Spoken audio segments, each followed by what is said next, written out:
اسی لیے میرے مولا نے فرمایا بے شک آسمانوں کی پیدائش میں اس کی بڑی نشانیاں ہیں۔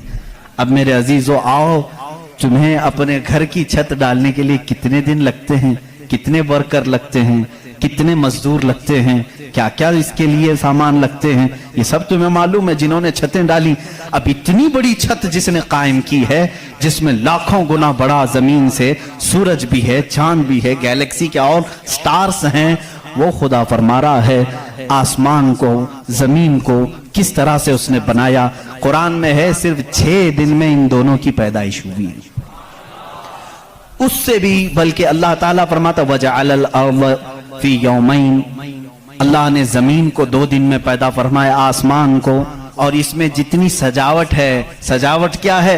یہ پورے سمندر کو رب فرما رہا ہے وہ زمین کی زینت ہے، جتنے درخت ہیں وہ زمین کی زینت ہیں، اور آسمان کی زینت کیا ہے؟ چاند ہے، سورج ہے، ستارے ہیں، یہ سب 4 دن میں بنے، کل 6 دن میں ان کی پیدائش ہوئی ہے، کل 6 دن میں ان کی پیدائش ہوئی ہے۔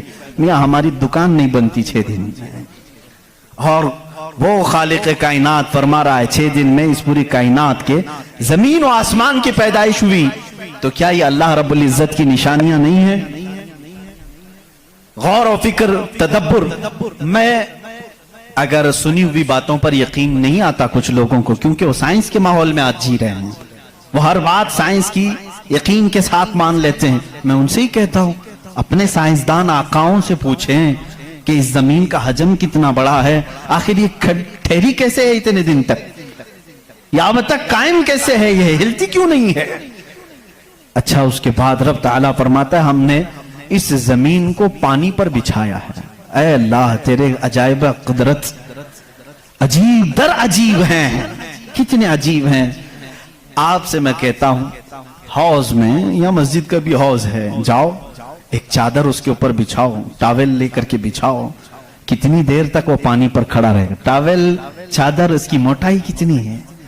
بہت پتلی سی ہے، وہ میں آئے گی، لیکن وہ آپ کے اس پانی پر ٹھہر نہیں سکتی۔ اگر آپ کہیں موٹی چیز میں بچھاؤں، موٹی چیز بچھا کر کے دکھاؤ کتنی دیر وہ رک سکے گی؟ نہیں رک سکے گی۔ اور یہ اللہ نے قرآن میں فرمایا ہم نے پانی پر زمین کو بچھایا، اور اس کا انکار سائنس بھی نہیں کر رہی ہے، سائنس بھی یہی کہتی ہے زمین کو جتنی جگہ سے کھودا جائے پانی ہی ہے۔ ہم بھی تو بورول جو نکالتے ہیں زمین کو کھودنے کے بعد پانی آتا ہے۔ اب پانی پر اس زمین کو بچھایا رب تبارک و تعالیٰ نے، کتنا وزن یہ اٹھائی ہوئی ہے، کتنا وزن اٹھائی ہوئی ہے۔ سب سے بڑا وزن تو ان مشرکین کا ہے جو اس رب کو نہیں مانتے ہیں، یہ دھرتی کا بوجھ ان کو کہتے ہیں، یہ سب کو اٹھائی ہوئی ہے، پتہ نہیں کتنے کروڑوں ٹن اس پر وزن ہے یہ، لیکن کبھی بھی ہلتی ہوئی نظر نہیں آتی۔ لیکن اس کو بھی قرآن میں اللہ فرما رہا ہے ہم نے اس زمین کو ہلنے سے روکنے کے لیے جگہ جگہ پر پہاڑوں کو میخ بنا کر گاڑ دیا، والجبال اوتادا، اور پہاڑوں کو ہم نے میخ بنا کر گاڑ دیا ہے۔ اب اس کی تحقیق اس زمانے میں نے اپنے پڑھنے کے زمانے میں اس کی ایک تحقیق اپنے استاد کے پاس پڑھی تھی۔ صفا مروہ کی بارے میں اختلاف چل رہا تھا، سعودی یہودی حکومت نے صفا مروہ کو پوری طور پر ختم کرنے کی ناپاک کوشش کی، اور الگ سے انہوں نے مسعی بنایا صحیح کرنے کا، تو اختلاف علماء میں تھا کہ انہوں نے زیادہ چوڑا کر دیا۔ اسی زمانے میں یہ تحقیق ہوئی پہاڑ جو ہے اس کا وجود زمین پر کیسا ہوتا ہے۔ ان سعودیوں نے کہا پہاڑ ایسا اوپر شیپ میں ایسا ہوتا ہے، ٹرائنگل ہوتا ہے، اوپر سے کونا ہوتا ہے، نیچے چوڑا ہوتا ہے۔ ان سعودیوں نے کہا نیچے بھی یہ جڑیں چھوڑتا ہے، پھیلتا ہوا جاتا ہے، جیسے درخت اوپر ہوتا ہے اور نیچے اس کی جڑیں پھیلی ہوئی ہوتی ہیں۔ تو انہوں نے کہا نیچے بھی وہ پہاڑ کا حصہ ہے، اس لیے ہم نے بازو میں بھی راستہ بنایا تاکہ صفا مروہ کی صحیح اگر ہو رہی ہے تو وہ پہاڑوں کے بیچ میں ہی ہو رہی ہے۔